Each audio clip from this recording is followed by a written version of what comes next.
ওই ওপরওয়ালারে যদি পাইতাম না, তাহলে জিজ্ঞেস করতাম, মানুষ বানাইছো ঠিক আছে, মেয়ে মানুষ কেন বানাইছো? হ্যাঁ, মেয়ে মানুষ বানানোর কি দরকার ছিল?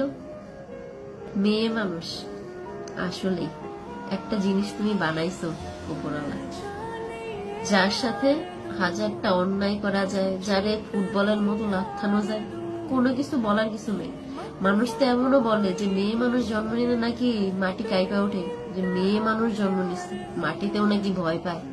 হায় রে, পরিচয় আছে তো, কারোর মেয়ে, কারোর বউ, ওই ছেলে মেয়ের মা, এর থেকে বড় পরিচয় কি চাও? এতটুকুই তো যথেষ্ট। তারপরেও যদি কেউ পরিচয় বানাইতে যায়, তাহলে সমাজের মানুষ কি বলে জানেন? ওই মেয়ে মানুষের সাথে মিশো না, ওই মেয়ে মানুষ ভালো না, রাত বিরতে বেরোয়, চাকরি করে। মেয়ে মানুষকে চাকরি করা মানায়?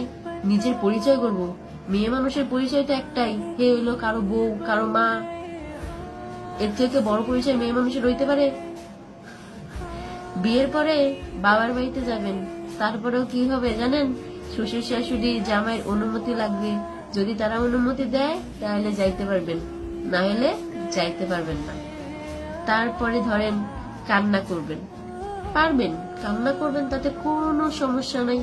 বালিশে মুখ গুজে কান্না করবেন, সংসারের সমস্ত কাজ করবেন, কান্না করতে পারেন, সমস্যা নেই। কিন্তু এই যে মুখটা আছে না, মুখে সব সময় মধুর মধুর কথা বলবেন, আর একটা সুন্দর হাসি রাখবেন, চোখের জল যেন কেউ দেখতে না পারে। নিরিবিলি যে কান্না করবেন সেই সুযোগটাও নাই। এতটাই মেয়ে মানুষে ভালোবাসে ভগবান যে নিরিবিলি কান্না করার মতো সুযোগটাও সে দেয় নাই।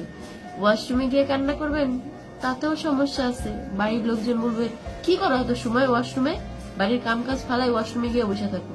সবসময় মনে রাখতে হবে তুমি কি, তুমি হচ্ছে একজন মেয়ে মানুষ।